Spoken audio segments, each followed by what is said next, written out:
En la línea telefónica tenemos contacto con Diego Fernández de Ceballos, el jefe Diego, abogado, por supuesto, interesado en estos temas como usted y como nosotros.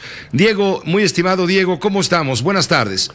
Buenas tardes, Pepe. ¿Cómo estás viendo todo esto que se está ahora avalando ya en la sala correspondiente y pasará al Pleno para que pueda haber cateos a casas y automóviles sin previa orden judicial? A ver, Pepe, estamos hablando de un tema delicadísimo en toda la extensión de la palabra. Es de suma gravedad lo que están resolviendo los señores ministros. Ahora, hay que entender primero que hasta donde se ha informado no se habla de inspecciones de casas, sino más bien de personas y de vehículos. Pero al margen de que esto se pueda precisar y de que este aval que ha dado la Suprema Corte de los creo que es casos también, ¿verdad? Estoy viendo, porque apenas me llegó el boletín, es con la opinión en contra de varios señores ministros. Sí creo que se trata, primero, de decir lo siguiente. Uno, la Corte no legisla, la Corte no hace leyes. Lo único que está haciendo aquí la Corte hasta este momento es decir que lo que está en el Código Nacional de Procedimientos Penales en este aspecto, que sí es constitucional. Si esto no funciona, no sirve, se presta a excesos, no será culpa de la Suprema Corte, sino en todo caso de una ley que tendremos que corregir. Pero que quede claro, porque no es correcto atribuirle las consecuencias de una ley a la Suprema Corte. La Corte tiene que tomar como base la Constitución y la ley en comento. Y si de acuerdo con la Constitución esta ley no es anticonstitucional, la resolución de los ministros naturalmente está fundada. Ahora, tan es un asunto de grave complejidad que estamos viendo que varios de los señores ministros votaron en contra. Y sin embargo, sí puede ser cierto, en principio, que se trata de actos momentáneos y excepcionales de molestia. Pero tenemos que preguntarnos, con este tipo de policías, donde muchos son excelentes policías, pero muchos son bribones de tiempo completo, delincuentes de la peor ralea y de altísima peligrosidad, cuidado con actos momentáneos y excepcionales de molestia.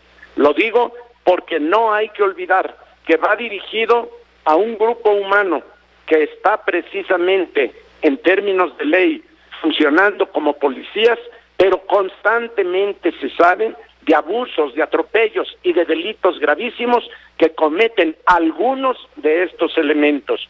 Ahora, por supuesto que los que votan en favor de considerar constitucional estas disposiciones, pues lo que tratan es de proteger de la seguridad pública y los derechos de las víctimas del delito.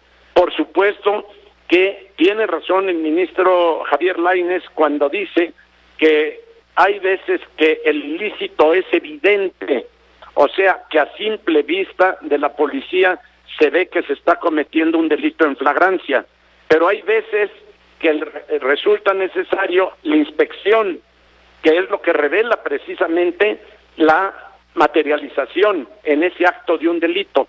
Por ejemplo, ¿cómo va a ser evidente si trae un arsenal de metralletas en la cajuela un sujeto que va por una carretera?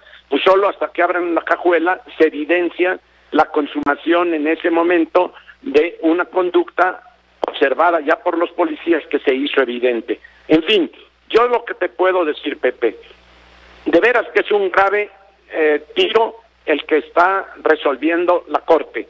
Es un trompo en la uña para ellos, pero va a tener que verse en los próximos días, si esto se aprueba, y en las próximas semanas y meses, si realmente la constitucionalidad o inconstitucionalidad no es lo que debemos de discutir ya, sino que se cambiara en todo caso la ley para tratar de evitar los abusos que muy probablemente van a sobrevenir.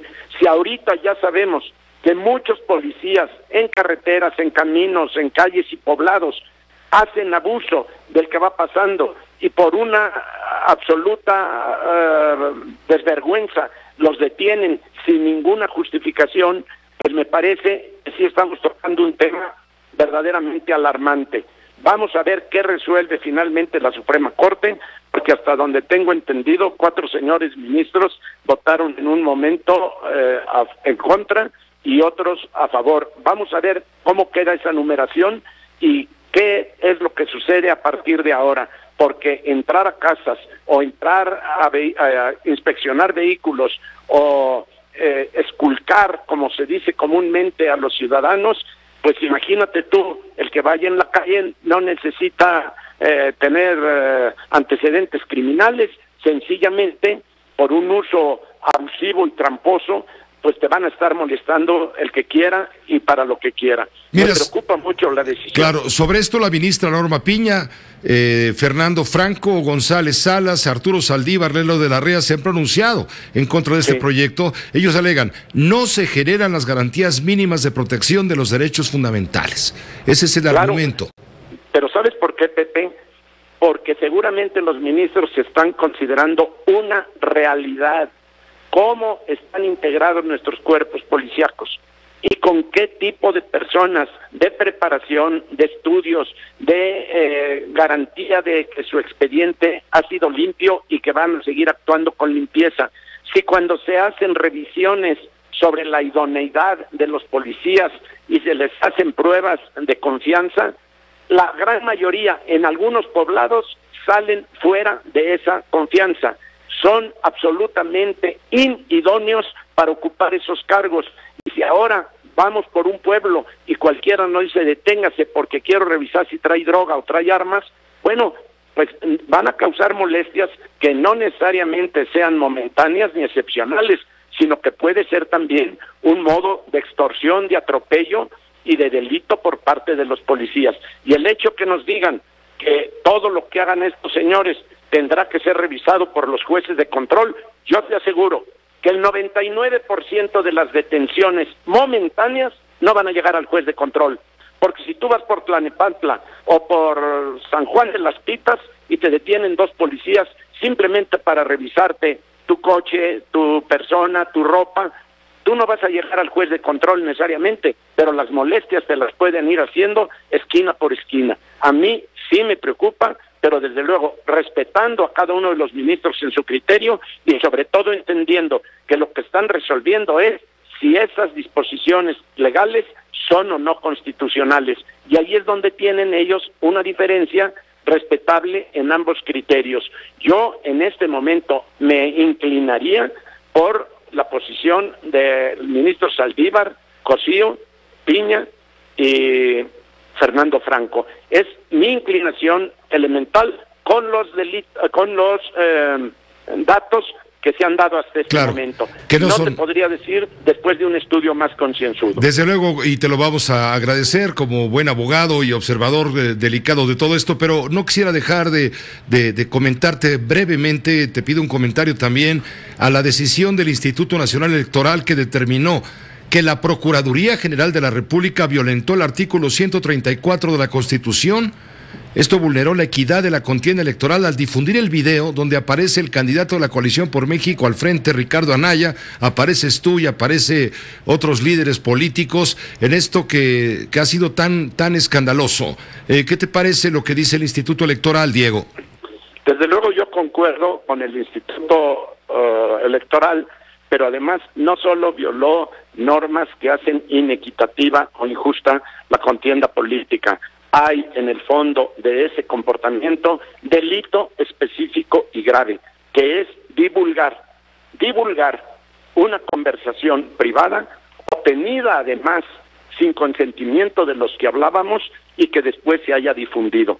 Pero además hay otro punto que no se ha tratado, Pepe.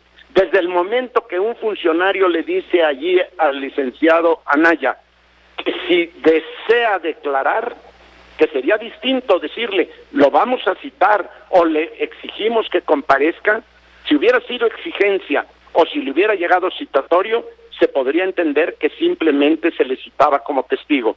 Pero en el momento que solamente se le dice, ¿desea usted declarar?, está implícitamente señalando la Procuraduría a Ricardo Anaya como imputado de delito, lo cual no se desprende de las constancias de los expedientes, según la propia Procuraduría y los medios de comunicación han difundido. Quiere decir que ha sido tendenciosa, arbitraria, injusta, ilegal y delictiva la conducta de la Procuraduría en este caso. Creo que ya va a tener que reflexionar la Procuraduría, creo que va a tener que tomar con mucho mayor cuidado este proceso electoral. Espero que sea algo que se supere rápidamente, porque a nadie le conviene, mucho menos a México, que la Procuraduría pueda insistir en ese tipo de conductas, ni con Anaya, ni con ningún candidato, ni con ningún ciudadano. Ojalá que sea un momento muy negativo de la institución, pero que ya se olvide o se guarde